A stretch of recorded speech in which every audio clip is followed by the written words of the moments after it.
ఆంధ్రప్రదేశ్కి ప్రత్యేక హోదా యాక్చువల్గా విభజన హామీ ఈ దేశ పార్లమెంటులోనే సాక్షాత్తు ప్రధానమంత్రి చెప్పినటువంటి మాటకే దిక్కు లేకుండా పోయాయి. మళ్ళీ మనం చట్టసభల గురించి చాలా గొప్పగా మాట్లాడుతూ ఉంటాం, చట్టసభల గౌరవం గురించి గొప్పగా మాట్లాడుతూ ఉంటాం.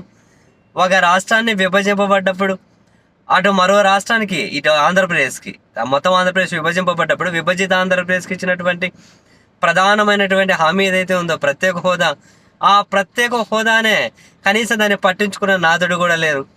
అప్పుడప్పుడు రాజకీయ నాయకుల నోటి నుంచి అడపదడప వచ్చిన ఈవెన్ 14 నుంచి 19 వరకు అప్పుడు ప్రతిపక్ష నేత హోదాలో జగన్మోహన్ రెడ్డి గారు దీని మీద చాలా పోరాటాలు చేసి కాసింత సజీవంగా ఉంచే ప్రయత్నం చేసిన, తాను అధికారంలోకి వచ్చిన తర్వాత అక్కడ కేంద్రానికి ఆయన విన్నవించుకుంటూ వచ్చి ఏదో దాన్ని యాక్టివ్గా ఉంచే ప్రయత్నం అయితే జస్ట్ అట్లా చేస్తూ ఉన్నారు. కానీ తన అధికారంలోకి వచ్చిన తర్వాత దీని మీద అంత సీరియస్గా ఫైట్ చేసి సాధించే విధంగా చేసిన పోరాటం కూడా ఏం లేదు.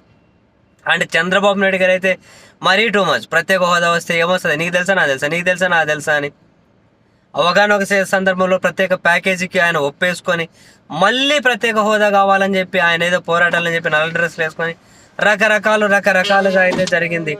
వెరసి మొత్తం మీద దీని మీద ఏమీ కదలికలేదు, కనీసం పట్టించుకున్న నాతుడు కూడా లేరు. సరే, ఇప్పుడు అందరూ దీన్ని మర్చిపోతారేమో అని చెప్పి అనుకున్న క్రమంలో మర్చిపోకూడదు. యాక్చువల్గా అయితే మర్చిపోకూడదు. ఈ దేశ పార్లమెంట్ ఇచ్చినటువంటి హామీ, దాన్ని మర్చిపోతే ఎట్లా కుదురుతుంది, ఎట్లా పాసిబుల్ అవుతుంది? ఈ దేశ పార్లమెంట్లో చేసినటువంటి మాట.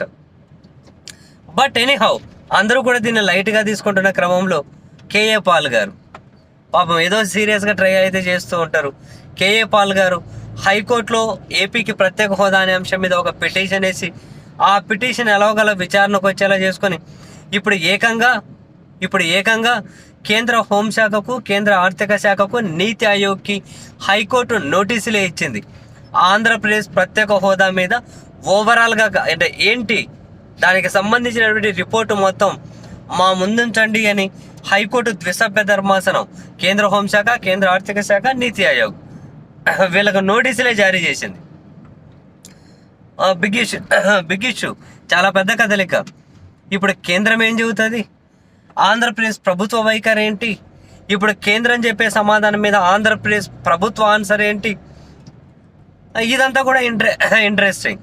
పదే కేంద్రం చాలాసార్లు ఢిల్లీ బీజేపీ పెద్దలు చేసిన వ్యాఖ్యలు ఏంటి అంటే ప్రత్యేక ప్యాకేజీకి చంద్రబాబు ఒప్పుకున్నారు, మేము ఇచ్చేసాము అంటూ ఉంటారు.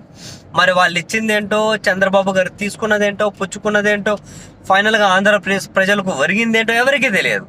వాళ్ళు ఇచ్చారంటే ఈయన పుచ్చుకుంటారు, ఇస్తే మమ్మ వాయనం అంటే పుచ్చుకుంటే మమ్మ వాయనం అన్నట్టు వాళ్ళేమి ఇచ్చారో ఏనేం తీసుకున్నారు, అల్టిమేట్గా ప్రజలకి ఏమి ఇచ్చారో తెలియదు.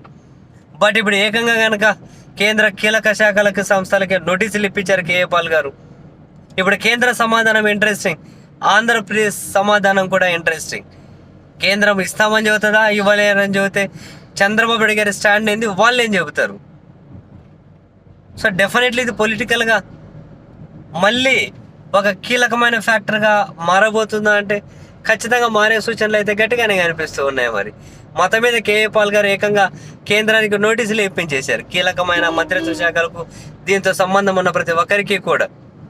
చూడాలి మరి, చంద్రబాబు కేంద్ర మంత్రివర్గంలో ఉన్నారు, కేంద్రాన్ని నడుపుతున్నటువంటి పార్టీలో ఉన్నారు.